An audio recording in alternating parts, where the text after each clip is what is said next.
마음속에서 지금 다들 좀 약간 방심하고 있고, 그래서 또 심지어는 또 약간 걸리기를 원하시는 분들도 계신 것 같아요. 이번 기회에 우리가 좀 쉬자 뭐 이렇게 하면서 미술동합정님 직원 절대 걸리면 안 되죠? 사장님 그러시죠? 예. 그래서 지금 확진자가 어느 나라든지 간에 한 달 정도는 쫙 올라가서 뭐 60만, 70만까지 올라간 다음부터는 또 급격히 줄어들어가지고 이제 코로나가 이제 벗어나게 된 단계에 접어드는 것이 임상적으로 밝혀지고 있습니다. 왜냐하면 백신 맞으신 분들, 그다음에 안 맞으신 분들이 좀 남아 있잖아요. 그분들이 이제 막 걸리는 그런 과정이 있고, 그러고 나면 이제 전체적으로 이제 면역력을 가지게 되어서 많이 회복되게 되는 그런 과정을 지금 거치고 있는 것입니다. 그리고 대부분의 사람들이 저 주변에도 목사님들도 많이 걸리시고 또 뭐 우리 교회에서도 좀 여러분들 걸리고 계시고요. 그래서 긴장하고 있지만 대부분의 분들은 많이 아프지가 않다 이렇게 하고 계시기 때문에 괜찮다라고 생각이 들고, 지난주에 교회 목사님들이 이구동성 말씀하는 것은 지난주에 많이 줄었대요. 근데 줄은 이유가 뭐냐? 당연히 코로나가 많이 걸리셔가지고 많이 뭐 확진도 되고 또 같이 있었기 때문에 격리도 되고 이렇게 하면서 줄었다가는 그런 이야기를 듣고 있는데, 유명한 속담 있지 않습니까? 동트기 전이 가장 어둡다 그렇게 얘기도 하고요.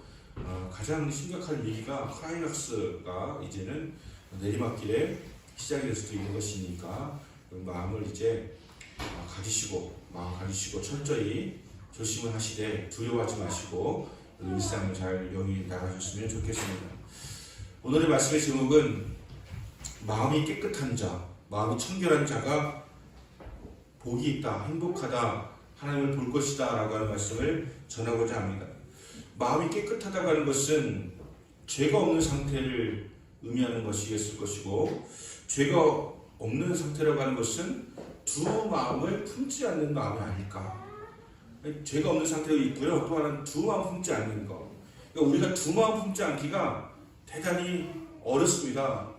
그 어른들을 보면은 우리는 항상 저 말이 사실일까 아닐까, 저게 나를 속이는 것일까, 진실을 말하는 것일까, 뭐 이런 마음을 가지게 되는 경우가 참 많아요. 정말로 그냥 투명하게 깨끗하고 청결하신 분을 만나기가 쉽지가 않다고 하는 생각이 들 때가 있습니다. 어떤 분은 그냥 있는 그대로 받아들이는데, 어떤 분은 무슨 말을 들으면 꼭 한번 뒤틀려서 한번 생각해 보고, 그 다음에 이렇게 한번 꽈보고, 또 만나마다 검증해 보고, 확인해 보고, 막 이렇게 하면서 그럴 때가 많이 있는 것이죠. 그래서 내가 간사한 사람 아닌가, 두만 품은 사람이 아닌가 라는 생각이 들 때도 꽤 여러 번 있었습니다. 근데 제가 이렇게 간사함이 없는 사람, 성경에는 간사함이 없는 사람에 대해서 기록을 하고 있지만, 제가 주변에 있는 분들 중에서는 저는 어제 소천하신 이원영 교수님, 이원영 장관님을 그렇게 좀 볼 수 있지 않을까라는 생각이 들었습니다. 저는 그분의 강의를 들은 것 외에는 없어요. 그분을 개인적으로 만났거나 뭐 일면식이 있거나 하는 것은 아니지만, 그분의 강의를 듣고 또 그분의 책을 읽으면서 점점 제 마음 가운데 확실하게 되어지는 것은 이분은 하나님을 본 사람이다 라는 것을 깨닫게 되더라고요. 그분 처음 만났을 때 여러분 목사님들 앞에 제가 강의한다고 하는 것이 부끄럽습니다.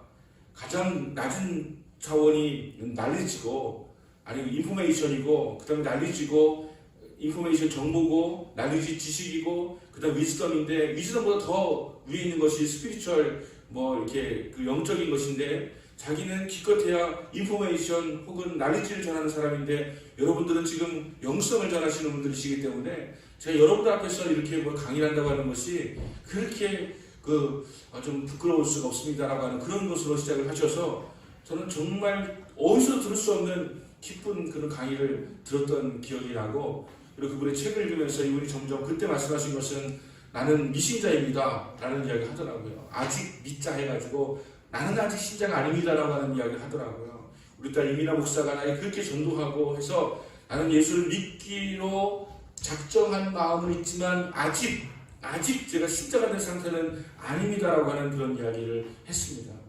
우리 딸 이민아 목사는 미국에서 검사를 보내다가 암으로 일찍 돌아가신 분이세요. 따님이 아버지를 얼마나 열심히 전도했는지 모릅니다. 그런데도 그 딸이 돌아가신 날 이후에도 나는 미신자입니다. 나는 아직 예수를 믿지 않고 있습니다라고 하는 고백을 했는데 불과 얼마 되지 않았어 이 하영주 목사님께 세례를 받으시고 신자가 되셨는데 그 이후에 바로 승책이 지성에서 영성으로 한 책을 쓰시고 기호의 생명에 관한 부분, 영성에 관한 부분, 깊은 어떤 그 내면에 관하려는 그런 글을 쓰시면서 저는 이분이 점점 하나님을 보고 있구나, 마음이 청결해지고 있구나, 복잡하지 않구나, 단순하구나, 그렇게 깊죠. 여러분, 깊은 곳은요 정말 깨끗합니다. 깊은 곳을 보면, 깨끗한 곳을 보면 아주 너무나 아름다운 그런 모습인 것을 확인할 수가 있습니다. 깊은 한번 옹달새 같은 걸 보세요. 깊은 강물 보세요. 오염된 곳 말고 깨끗한 곳 보세요. 얼마나 마음에 잔잔한 감동이 찾아오는지 모릅니다. 이분이 마음이 깨끗한 분이셨지 않았을까라고 하는 생각을 하는데 어제 소천을 하셔서 89세시니까 꽤 오래 사셨고요. 암 치료를 받지 않으셨어요. 나는 그냥 암과 친구로 내가 고통스럽게 약을 먹으면서 힘들게 어렵게 하면서 글도 못 쓰고 생각도 제대로 못하고 하면서 살기보다는 내가 암과 함께 친구가 되어서 함께 지내면서 나는 내 정신으로 마지막까지 인터뷰와 글을 쓰겠다라고 하는 그런 마음으로 그렇게 사시다가 소천을 하셨습니다. 5일장을 치른다고 하는, 가족장으로 5일장 치른다고 하는 그 뉴스를 보신 분이 계실 텐데 5일장 그분이 유명해서 아니면 탁월해서 아니면 뭐 국가장이니까 이런 것이 아니고 가족장인데 주일이 껴있기 때문에 5일장 하는 거예요. 그걸 아는 사람은 목사는 알죠. 크리스찬은 압니다. 5일장 하는 이유는 그냥 주일 꼈기 때문에 5일장 하는 거예요. 여러분, 주일 끼면 5일장 하는 거예요. 왜냐하면 짝수는 잘 안 하고 홀수로 하는데 3일장이 딱 주일 낀다 그러면 5일장 하는 거예요. 그래서 그분이 5일장 하시는 것이지 뭐 다른 이유가 있다고 저는 생각하지를 않습니다. 많은 분들이 안타까워하지만 그래서 저는 참 감사한 마음이 들었어요. 그분의 어떤 삶이 점점 지식에서 영성으로, 영성에서 천국으로, 뭐 생명으로 가는 그런 것을 나름대로 지켜보면서 감사하다. 그리고 이분이 참 깨끗한 분이다 라는 생각, 글을 읽으면서 읽을 때마다 느껴지는 것이 깨끗하니까 깊이 보지, 깨끗하니까 깊이 깨닫지라고 하는 그런 생각을 하게 되었습니다. 마음이 청결한 자는 복이 있다. 우리 생각에는 어린아이들이 깨끗하지, 어린아이들이 순수하지라고 생각하지만 여기에서 말하는 청결함이라고 하는 것은 어린아이가 가지고 있는 순수함을 말하는 것이 아닙니다. 거기 있는 사람들은 어린아이도 물론 있었겠지만 어린아이와 어른들이 있었는데 대부분 이 사람들은 뭔가 아직까지 깨끗하지 못한 상태를 가지고 있는 사람들이었기 때문에 마음이 깨끗한 자, 청결한 자, 단순한 자는 복이 있다고 말씀하는 것은 어린아이의 천진함을 말하는 것이 아니라 정말 내 안에 있는 죄와 혹은 내 안에 있는 어둠과 내 안에 오염된 것과 나를 막아서고 있는 흐릿한 것과 이런 것들과 싸워서 갈등을 이겨내서 쟁취하게 되어진 청결함을 의미한다고 하는 것입니다.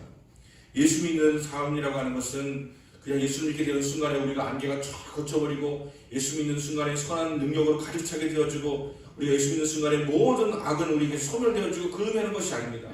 예수를 믿게 되어지면 우리는 싸울 수 있는 용기를 얻게 되어지고 우리가 싸움을 이긴다고 하는 사실을 확실하게 알게 되어지며 그리고 결국 싸워서 쟁취하게 되어지는 것이 온유함도 청결함도 그렇게 이루어질 수 있다고 하는 것을 우리는 알아야 됩니다.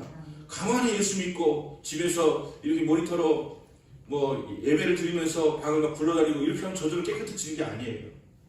우리의 삶에서 계속해서 우리가 겪고 있는 많은 유혹들, 환난들, 고난들, 어려움들, 죄에 대한 어떤 유혹과 시련 이런 것들과 싸워서 이겨나갈 때 우리는 진정한 청결함이 임하게 되어진다고 하는 것입니다. 아시겠지요? 우리 하나님께서 우리에게 원하시는 청결함이라고 하는 것은 천진함이 아니라 청결함입니다. 덕이나 도덕성이 뛰어나게 태어난 사람은 거의 없습니다. 덕이나 도덕성은 언제나 갈등을 이기는 결과로 주어지게 되어지는 것입니다. 우리가 아무런 갈등도 없이 그냥 살아간다면 우리는 그냥 순진한 사람으로 살아갈 수밖에 없겠죠. 아까 기도하면서 우크라이나와 러시아가 전쟁한다고 하는 이야기를 했는데 전쟁 안 날 수 있는 비결이 있습니다. 그냥 러시아에 굴복하면 되겠죠. 러시아 당신 마음대로 하시오. 크림반도 가져갔으니까 이쪽 지역도 가져가시오 하면 되겠죠. 하지만 그것을 지키기 위해서는 싸워야 됩니다. 싸울 수밖에 없는 거예요. 싸울 줄 알면서도 그걸 지키겠노라고 단언하는 거예요. 거기는 줄 수 없다. 여기는 내 영토다. 라고 하는 거예요. 싸울 수밖에 없어도 그래야지 지켜낼 수 있는 것이지. 그냥 러시아 오한테 다 해주면 싸울 필요가 뭐가 있습니까? 한쪽으로 기울어버리면 싸울 필요가 뭐가 있겠습니까? 안 싸도 되는 거 아니겠습니까? 하지만 싸움이 일어납니다. 전쟁이 일어납니다. 여러분 전쟁 하지 않을 수 있는 비결은 강대국 앞에 다 붙으면 돼요. 그럼 심지어 북한하고도 우리가 북한 원하는 거 다 해주면 안 싸워도 될 거예요. 하지만 우리는 늘 싸움을 준비해야 됩니다. 왜냐하면 우리의 가치, 우리의 정의, 우리의 진실을 지키기 위해서는 늘 싸움에 대한 준비도 하고 있어야 되는데 그러려면 싸워서 이길 수 있는 억지력을 가지고 있는 상태에서 싸워야지. 아니면 억지를 가지고 있는 상태에서 당당하게 외쳐야지. 억지를 가지고 있지 않으면 우리는 질 것이 뻔하기 때문에 큰 소리도 못 내고 싸우면 지는 결과를 초래하게 되어진 것입니다. 저는 우리나라의 전쟁은 일어나지 않을 것이라고 어느 정도 확신하고 있습니다. 확률적으로도 확신하고 있습니다. 하지만 100% 장담은 하지 못하겠죠. 왜 확신하냐면 북한도 너무 세고 우리도 너무 세요.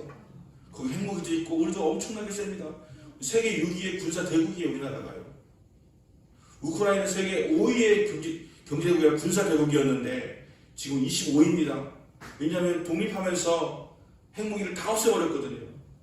그리고 여러 가지로 많이 약화되면서 25위예요. 그러니까 세계 4위의 군사 대국가 버텨가지고서 이길 수 있는 법이 없겠죠. 우리는 6위입니다. 그렇지만 우리나라도 억지력을 확실히 갖고 있지 못한다면 북한이든 일본이든 우리를 우습게 보고 올 것이기 때문에 억지력을 확실히 갖춰야 됩니다. 여러분이 믿음으로 억지력 확실히 갖추면 마귀가 여러분에게 시비를 걸지 못합니다.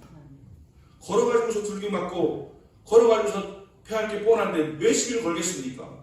우리가 기도도 하지 않고 우리가 말씀을 무장하지도 않고 성령으로 검을 갖고 있지 않고 훈련도 받지 않으면 우리가 억지로 갖고 있지 못하기 때문에 마귀가 자꾸 틈타게 되는 거죠. 마귀가 자꾸 시비를 걸어오는 거죠. 우리는 아무리 말로 뭐 이렇게 상대한다 할지라도 억지로 갖고 있지 못하면 우리는 마귀를 이길 수도 없고 마귀는 우리를 공격해 올 것입니다. 이길 것이 확실하기 때문에 그래서 우리가 기도도 해야 되고 말씀으로 무장도 해야 되고 성령으로 충만해야 한다고 하는 것입니다.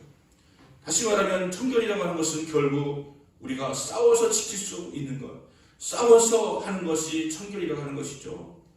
어느 순간에 우리가 집에 지저분해가지고 이것저것 널브러져 있고 막 복잡하고 막 어수선한데 우리가 그냥 기도만 하면 방이 깨끗해지겠습니까? 어떻게 해야 됩니까? 우리는 청소해야 되고 환기시켜야 되고 또 가진 노력을 해야지만 깨끗해질 수가 있게 되어진 것 아니겠습니까? 신앙생활을 거저하려고 하는 그런 마음을 가지면 우리는 많은 오해를 가지게 되어집니다. 수동적으로 가만히 있으면 다 되지라고 생각하고 있으면 아무것도 이루어지지가 않습니다. 우리는 주님 안에서 담대함을 가지고 용기를 가지고 악과 죄와 싸워서 우리의 청결함을 지켜야 됩니다. 이미 지저분해진 영역은 주님의 능력으로 깨끗하게 하는 그런 시간이 필요합니다. 회개해야 되고 새로워져야 되고 결심해야 되고 다시는 내가 더럽히지 않겠다고 하는 그런 마음을 가지고 살아가야 되는 것입니다. 우리는 성품의 중요성을 말합니다. 여러분 성품은 타고나는 것이라고들 이야기합니다.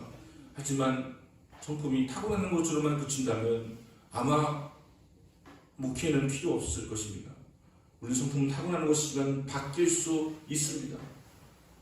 어떤 대표적인 인물이 하나 있습니다. 세례 요한이 아니라 예수의 제자 요한인데 예수의 제자 요한은 예수님께서 별명을 보아너게라고 울의 아들이라고 지어준 분이세요. 그냥 그냥 불살질러 버릴까요? 뭐 이렇게 이야기하는 스타일의 성품의 사람이 요한이었는데 우리가 지금 금요철회 때 요한 1, 2, 3서 강의를 지금 하고 있지만 거기에 뭐 80%의 단어가 다 사랑합니까? 사랑하는 자들아 사랑만 이야기하지 않습니까? 그래서 사도 요한의 별명은 사랑의 사도예요. 어떻게 그 우리의 아들이었던 요한이 사랑의 사도가 될 수가 있느냐? 주님 때문에 성령으로 인해서 바뀐 거예요. 바꿔주신 거예요. 그래서 바뀔 수 있다고 하는 것을 압니다. 성령이 그런 인물이 있으니까요. 그리고 오래 살았어요. 예수님 그 요한계시록까지 다 기록하면서 오래오래 살았던 인물이 사도 요한입니다. 그러므로 마음이 깨끗하다고 하는 것은 타고나는 것이 아니라 노력하고 쟁취하는 것입니다. 사람은 세상을 살 때 무언가를 보면서 삽니다. 그 대상이 물질적인 것이 될 수도 있어요. 물질적인 것을 추구하는 사람은 물질만 보입니다. 어떻게 하면 돈을 벌 수 있을까? 어떻게 하면 이익을 볼 수 있을까? 어떻게 하면 손해가 난다? 이게 너무 잘 보이는 사람이 있어요. 물질만 바라보고 사는 사람 있습니다. 그리고 사업을 하시는 분들 눈을 감으나 뜨나 돈이 보이고, 예술을 하시는 분들은 어떤 경지를 어떻게 넘어설 수 있을까라고 하는 그 예술의 경지 가운데 살아가게 되어집니다. 사랑에 빠진 사람은 사랑만 바라보이죠. 정치하시는 분들은 권력과 명예가 항상 눈앞에 있습니다. 이렇게 사람들은 무엇인가를 바라보면서 한평생을 살아가게 되어지는데, 그런 의미에서 그 사람이 평생 무엇을 바라보면서 사는가 하는 것이 그 사람의 수준을 평가할 수 있다고 해도 과언이 아닐 것입니다. 여러분, 지금 이 순간 무엇을 바라보고 계십니까? 예수 믿는 사람도 마찬가지입니다. 예수 믿는 사람도 다를 바가 없습니다. 우리는 세상에서 불신자들과 똑같은 사회생활을 해야 됩니다. 우리는 사회에 뒤처지지 않기 위해서 그들과 함께 살아가면서도 그들과 함께 경쟁해야 되는 삶을 살아가야 되는 것이죠. 그래서 우리는 예수 믿고 믿음이 좋다고 하지만 사회생활도 무시할 수가 없는 것입니다. 저는 여러분 사회생활 잘하기를 원해요. 우리 교회는 사회생활 잘하기를 원하는 교회입니다. 세상에 사는 걸 잘 어울리기를 원하는 교회예요. 그 분야에서 다른 사람보다, 믿지 않는 사람보다 더 탁월하고 잘하기를 원하는 교회예요.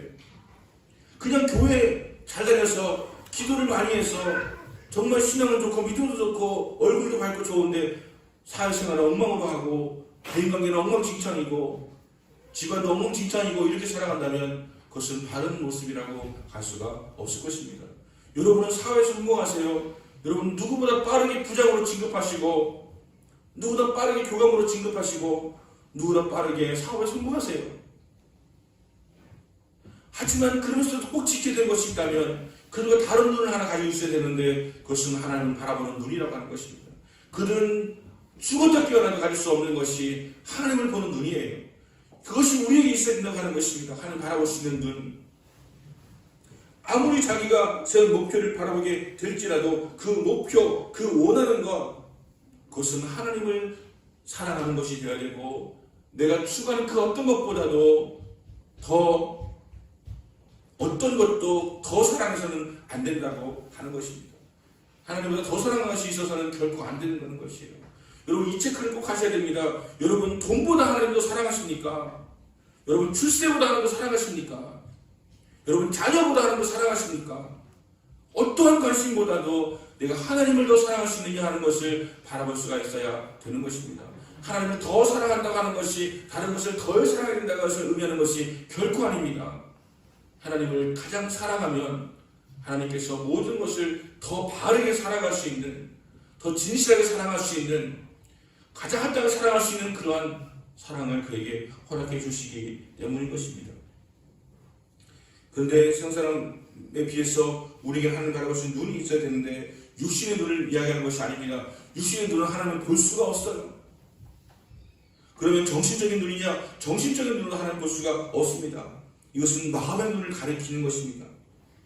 주님께서 우리의 마음의 눈을 열으셔서 예수님을 나의 주, 나의 하나님으로 고백하게 하는 것, 이것을 일컬어서 거듭난다고 이야기합니다. 마음의 눈이 있어야 된다고 하는 것이죠. 누구든지 성령으로 거듭나면 하나님 나라를 볼 수가 있느니라 말씀하셨어요. 하나님 나라를 어떻게 봅니까? 어떻게 보입니까? 하늘 바라보면 하늘이 막혀 있는데 어떻게 봅니까? 성령으로 거듭나면 하나님의 나라를 볼 수 있느냐 이렇게 말씀을 하시는 것이죠. 지금 무엇을 바라보면서 예배를 드리십니까? 여러분 저를 보시면서 예배 드리십니까? 저를 보면서 예배 드리시면 안 됩니다. 그렇다고 지금 딴 데 쳐다보라는 얘기도 아니에요. 기도하라는 얘기도 아닙니다. 저를 보시되 여러분 저 안에서 말씀하시는 여러분 앞에 임재해 계시는 바라볼 수가 있어야 된다고 하는 것입니다. 그것이 마음의 눈이고 영적인 눈인 것이에요. 그것이 여러분에게 있어야 되는 것입니다. 영적인 눈이 열리셔야 되는 것이에요. 세상을 보면서도 영적인 눈으로 바라볼 수 있는 시각을 우리가 가질 수가 있어야 된다고 하는 것입니다. 마태복음 13장 16절에 너희 눈은 봄으로 너희 귀는 들음으로 복이 있도다. 그 본다고 하는 것이 무엇입니까? 마음의 눈을 의미하는 것입니다. 여러분 다 이해하시겠지만 마음의 눈을 본다고 하는 것은 조금 더 설명할 필요가 있습니다. 대충 알 것 같으면서도 굉장히 이해하기가 어려운 것이 마음의 눈으로 본다, 마음으로 본다고 하는 것이 어떤 의미인가 하는 것인데, 하나님을 본다라고 하는 것은 우리가 비슷한 말로 하나님을 안다라고 하는 말과 같다고 할 수가 있습니다. 하나님을 아는 것과 하나님 보는 것은 같은 단어입니다. 하나님을 안다라고 하는 것도 우리가 알 수 없지 않습니까? 하나님을 지식으로 경험해서 아는 것이 아니고 그분과의 관계를 통해서 알게 되어진다고 하는 것을 의미하는 것인데, 에베소서 1장 17절 19절의 말씀이 있습니다. 우리 주 예수 그리스도의 하나님 영광의 아버지께서 지혜와 계시의 정신을 너에게 주사 하나님을 알게 하시고 너희 마음문을 밝히사 그의 부르심의 수망이 무엇이며 성도 안에서 그 기업 영광의 풍성이 무엇이며 그의 힘의 강력으로 역사하심을 따라 믿는 우리에게 베푸심 능력의 지극히 크심이 어떤 것을 너희로 알게 하기를 구하노라. 우리가 하나님의 그 주시는 지혜와 계시의 정신을 따라서 하나님을 알고 마음의 눈을 밝히신다고 하는 거예요. 하나님께서 우리 지혜 계시의 정신을 주셔야 우리 하나님을 알고 또 그분을 볼 수 있게 되어진다고 하는 것을 우리에게 말씀하신다고 하는 것입니다. 여러분 마음의 눈을 밝히 보시는 여러분 되시기 바랍니다. 마음의 눈을 밝히셔야 됩니다. 지금 우리가 이 세상을 바라볼 때 세상에 우리에게 보여지는 것도 있잖아요.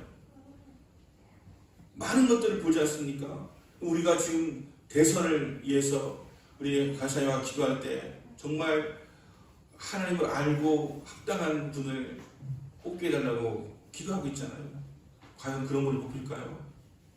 우리는 그 대통령 보면서 이번에 투표하겠다고 하는 퍼센티지가 82%가 넘더라고요. 역대 최대예요. 이렇게 많은 분이 투표한다고 한 적이 없었거든요. 근데 왜 투표하는지 아세요? 저 인간은 안 돼야 되기 때문에 투표하겠다는 거죠. 지금 저 사람은 안 돼야 되니까 투표하겠다는 거예요. 정말 뽑고 싶은 사람이 있어서 투표율이 높은 것이 아니라 저 사람 되면 안 되니까 투표를 하겠다고 하는 그런 마음을 가지기 때문에 높은 거예요. 우리는 하나님께 끊임없이 기도해야 됩니다. 바라는 것은 너무 안타깝지만 너무 네거티브를 하기 때문에 대선 기간이 되면 온 국민들이 우울해져요. 맨날 우리 남의 그 안 좋은 점만 자꾸 이야기하게 되어가지고서 우울해져요. 대선 기간에 오히려 우리 꿈이 생겨야 되거든요. 내가 대통령이 되면 이렇게 하겠습니다. 저렇게 하겠습니다. 뭐 이런 나라가 될 것입니다. 우리 세계 최고의 이런 얘기 막 들려가지고 막 꿈을 쫓아가지고 너무 행복하다 기쁘다. 우리는 드디어 잘 살게 되는 거야. 우리는 드디어 행복한 나라가 되는 거야. 우리는 드디어 세계 최강의 나라가 되는 거야. 뭐 이런 꿈을 가져야 되는데 과연 우리나라는 앞으로 잘 가긴 할까? 대통령 누가 되고 나면 또 우리는 또 뭐 그 보복에 막 이런 것에 또 시달리겠지 하면서 우리 마음이 나눠지는 일들이 막 벌어지게 되어서 우리는 잘 그런 걸 기도한다고 생각합니다. 하나님 우리나라 이제는 제발 좀 이렇게 좀 싸우지 않게 해달라고, 좀 정책으로 할 수 있는 그런 인물들이 나올 수 있게 해달라고 그렇게 기도해야 되지 않겠습니까? 하지만 우리가 기도해야 될 것은 그것이죠. 누가 되든지 간에 우리는 순복할 수 있는 마음을 가져야 됩니다. 그게 정말 우리 국민들에게 필요한 마음 아닙니까? 누가 되든지 간에 하나가 될 수 있는 비결이 뭡니까? 내가 원하지 않는 사람이 되면 나도 삐딱해지면 어떻게 하나가 되겠습니까? 이제는 누가 되든지 간에 나는 저 사람 부족한 거 알지만 바보가 온달리듯이 나도 그를 위해 기도하면 그 사람도 달라지겠지, 하나님 역사하시겠지 라는 마음으로 주님을 믿고 그를 위해 기도해 줘가지고 우리의 기도 때문에 더 잘할 수 있는 그런 대통령이 될 수 있기를 위해서도 노력을 해야 되지 않겠습니까? 저는 그게 늘 저의 마음이에요. 누가 대통령이 되든지 간에 그를 위해서는 기도해 줘야 돼요. 왜냐하면 그는 우리의 생사 여타를 짊어진 굉장히 중요한 사람이기 때문에 기도해야 됩니다. 여러분 욕 들어 먹어보세요. 제가 욕을 가끔 듣거든요. 욕을 들으면 뭐가 안 돼요. 집중이 안 돼요. 여러분 아시죠? 여러분들 좀 들어보셨죠? 욕 들으면 집중이 안 됩니다. 대통령은 욕을 너무 많이 들어가지고 저거 제가 할 수가 있을까? 정말 제대로 뭔가 좀 정말 깊이 생각하고 냉철하게 생각하고 판단해야 되는데 너무 막 이렇게 욕 들어가지고서 제대로 할 수 있을까? 원래 할 수 있는 역량도 발휘 못하는 것이 아닐까라는 걱정이 들 때가 있어요. 물론 그것은 할 수 있기 때문에 대통령까지 하시겠지만, 그래 대통령 되고 나면 국민들 이야기를 잘 안 듣나 봐요. 잘 들어줘야 되는데 욕도 같이 들리니까, 악성 댓글도 같이 달리니까. 하지만 우리는 그를 위해서 격려도 해줘야 되고, 무엇보다 기도도 해줘야 되고, 무엇보다도 우리가 지지하는 사람이 안 됐다 할지라도 그분을 위해서 기도할 수 있는 마음을 가질 수 있어야 우리가 원하는 통합도 이루어지고 마음이 하나가 되는 것도 이루어지는 것이지, 여전히 내가 지지하는 사람이 안 됐다고 해서 끝까지 우리 삐딱한 마음 갖고 있으면 이 나라가 언제 하나가 되겠습니까? 대통령이 하나가 될 수 있게 해준다고요? 절대 불가능합니다. 대통령은 한 진영을 억압할 수밖에 없는 거예요. 또 국민들이 진영 딱 나눠져 있는데 그렇게 진영을 하지 않고서 보편적으로 이렇게 조이공실에 해가지고서 될 수 있겠습니까? 되지 못합니다. 우리가 바뀌어야, 우리도 바뀌어야 됩니다. 우리도 그런 마음을 가져야지만 된다고 하는 것입니다.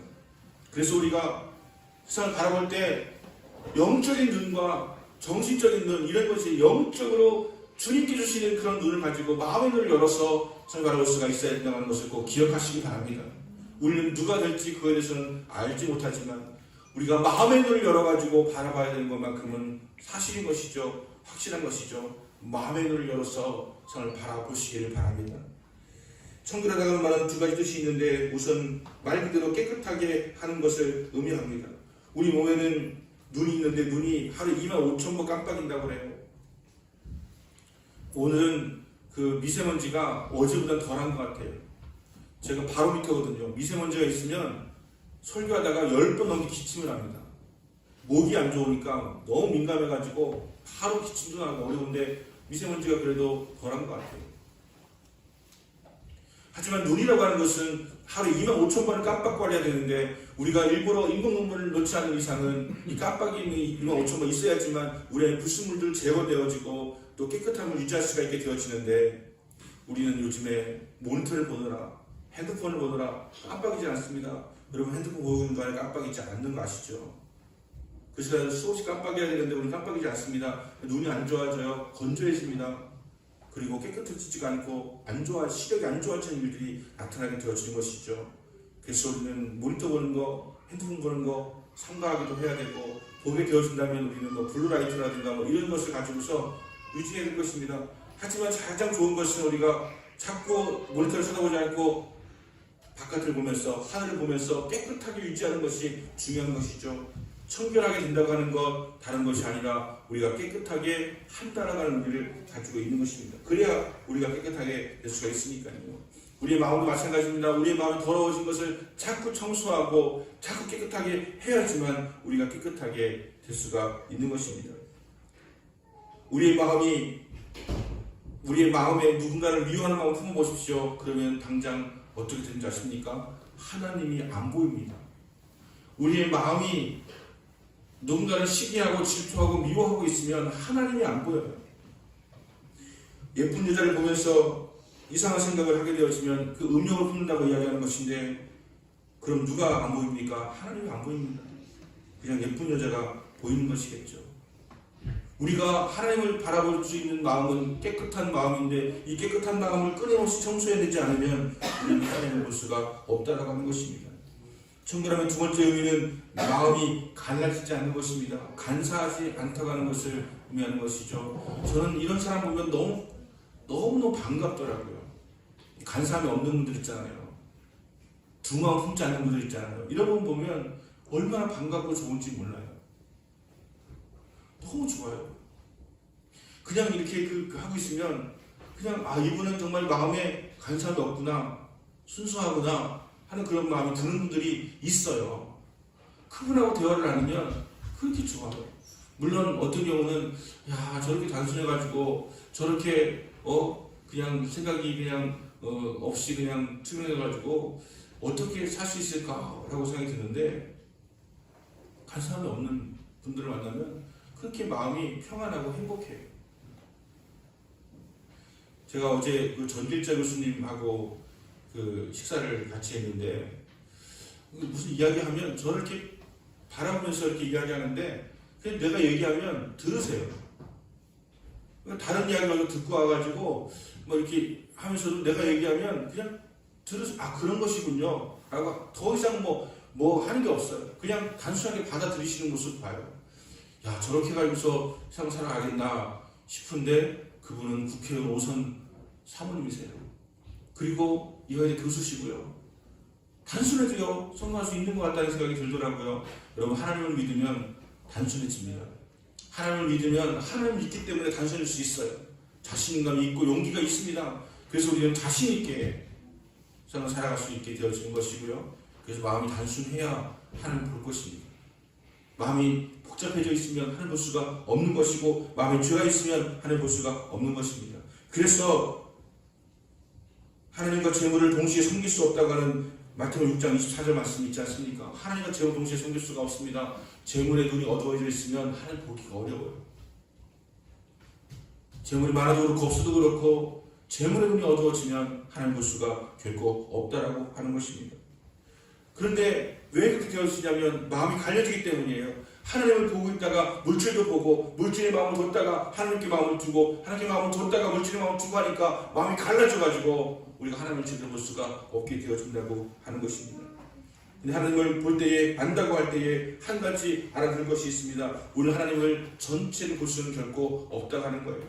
여러분, 믿음 좋다고 너무 잘난 척하지 마세요. 믿음 아무리 좋아도 우리는 하나님을 다 알 수가 없습니다. 하나님 다 보여주시지도 않으세요. 모세 하나님 보기를 원한다고 소원하면서 간청하였을 때 하나님께서 그래, 그렇다면 내가 너에게 나를 보여주겠다라고 하시면서 잠시 하나님께서 손으로 모세의 눈을 가리시고 보여주신 적 있어요. 근데 그때 본 것은 모세가 하나님의 뒷모습 그만 보았을 뿐이에요. 온전히 하나님을 볼 수 있는 사람은 아무도 없다고 하는 것입니다. 말씀하셨어요. 네가 나를 보면 너는 죽는다. 말씀하셨어요. 우리는 완전하지 않습니다. 그런데 신앙생활 하면서 오만하게 하나님을 네가 뭘 한다고 그러느냐 라고 하면서 우리가 판단하고 책망하고 비판하고 할 때가 있는데, 우리 하나님 온전히 알 수가 없습니다. 우리가 알고 있는 것보다 더 신비로운 것이 그에게 있습니다. 그 경계를 넘어서 더 신비로운 것이 그에게 있다고 하는 것을 알게 되었습니다. 그것조차도 우리가 아무리 마음을 열어도, 우리가 아무리 눈을 확 열어도 우리는 하나님을 다 알 수가 없는 것이에요. 하나님을 조금 더 보는 분이 계시겠죠. 아니면 하나님을 좀 다른 부분으로 보는 분이 계시겠죠. 하지만 그것도 다 완전하지가 않고, 어떤 사람도, 어떤 천재도, 어떤 위대한 인물도 하나님 완전하게 볼 수 있는 사람은 아무도 없다라고 하는 것을 우리는 알아야 됩니다. 다윗의 예를 들어보면 다윗은 이제 왕이 되기 전에 고난의 시절을 보냈습니다. 광야의 시절을 보냈습니다. 시편 23편에 보면 여호와는 나의 목자시니 내가 부족함이 없으리로다 라고 하면서 하나님께서는 나를 이끄시는 분이고 나를 치우시는 분이라는 것을 고백하였습니다. 그가 자기를 따르는 600명의 사람들을 데리고서 살아갈 때에 하나님께서 목자가 되어주셔서 날마다 그에게 채워주시고 먹여주셨습니다. 그래서 이끄시는 하나님을 그가 만났습니다. 그가 본 것은 목자 되신 하나님이셨어요. 하지만 그가 왕이 되어서 마음이 안일해지고 나태해져서 밧세바를 가늠하는 그런 상황이 벌어지게 되었을 때 그는 눈물로 회개하는 그런 시간을 보내게 되었습니다. 그때는 바로 그가 본 것은 용서하시는 하나님, 정말 사랑하시는 하나님을 그가 만나게 되어진 것이죠. 모든 것을 다 볼 수 있는 게 아니에요. 어떤 때는 위로의 하나님을 보고요, 어떤 때는 이끄신 하나님을 보고요, 어떤 때는 에베네스의 하나님을 보고요, 어떤 때는 나를 용서하시는 하나님을 보고요, 어떤 때는 나를 책망하시는 하나님을 보게 되어지는 거예요. 하나님을 내가 보는 수준으로 가둬서는 결코 안 된다고 하는 것을 우리는 알아야 된다고 하는 것입니다. 그러므로 여러분, 마음이 청결하여 하나님 보는 자는 진정 행복한 사람입니다. 세상을 보지 마십시오. 세상에 속습니다. 세상을 바라보시면 세상에 속아요. 교묘하게 속입니다. 절묘하게 속입니다. 세상을 바라보면 속입니다. 그럼 우리는 자꾸 하늘을 바라봐야 돼요. 세상을 바라보지 말고 하늘을 바라보고 하나님께서 말씀하시는 것을 기울이기 위해서 그분을 통해서 우리가 세상을 바라볼 수 있어야 제대로 볼 수가 있는 것이지, 세상을 바라보게 되어지면 여러분 아무리 날고 되어지며 세상에 속습니다. 세상은 절묘하거든요. 마귀가 탁월하거든요. 그렇기 때문에 세상을 바라봐서는 결코 여러분이 승리할 수가 없고 이길 수가 없습니다. 하나님을 바라보셔야 됩니다. 하나님을 볼 수 있어야 되는데 바라보면 뭐합니까? 하늘 보면 뭐합니까? 아무것도 안 보이는데 어떻게 해야 됩니까? 마음이 청결해야 된다고 하는 것입니다. 마음이 청결한 사람을 날마다 보고 사는 사람은 정말 행복한 사람입니다. 그 사람은 세상에 어떻게 감당할 수가 있겠습니까? 하나님을 보고 사는 사람을 세상에 어떻게 감당할 수 있겠습니까? 하나님과 함께하는 사람을 세상에 어찌 감당해낼 수가 있겠습니까? 오늘 하나님을 보고 살아갈 수 있는 여러분 되시길 바랍니다. 하나님을 보고 사는 사람은 담대합니다. 하나님 보고 사는 사람은 큰일 납니다. 왜 걱정하느냐? 왜 염려하느냐? 왜 두려워하느냐? 하나님이 너와 함께 하시는데 하나님 좀 보고 있지 않느냐? 지금 예배 드릴 때도 여러분이 하나님을 보고 예배 드리신 분하고 하나님을 보지 못하고 예배 드리신 분하고 분명히 다릅니다. 하나님 보고 있는 사람은 예배가 확실히 다를 수밖에 없는 것이죠. 하나님을 보고 있는데 우리가 졸 수 있습니까? 하나님을 보고 있는데 우리가 정말 답답할 수가 있습니까? 하나님을 보고 있는데 우리는 얼마나 사모함으로 귀를 기울이며 듣겠습니까? 마음이 청결한 자는 하나님을 볼 것입니다 라고 하셨기 때문에 그 복을 받아 누리시기 바랍니다. 세상에 어디 땅을 사면 대박난다 이렇게 보이는 사람 너무 부럽잖아요. 근데 가장 위대한 사람은 하나님을 보고 사는 사람입니다. 하나님 보고 사는 여러분 되시기를 예수님으로 축원합니다.